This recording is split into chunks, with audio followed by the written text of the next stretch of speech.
wrist flexion, PAILS, and rails. Wrist flexion is here, wrist extension here. We got to work on this range right here. So we're going to take this back of the hand and put it on the ground, put it on a bench, table, chair, whatever you got. And we're going to simply get it into whatever position gets us a stretch on our wrist extensors back here. So I relax that into it. I can realistically put my hand wherever I want. Like for me, get into this position here and then leaning over, or leaning back this way, I should say, gets me a pretty deep stretch.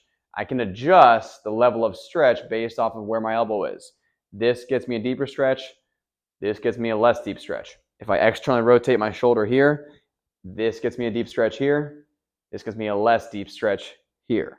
Okay. So I'd probably recommend starting like this because this is a little bit too tough, depending on where your wrist range of motion is.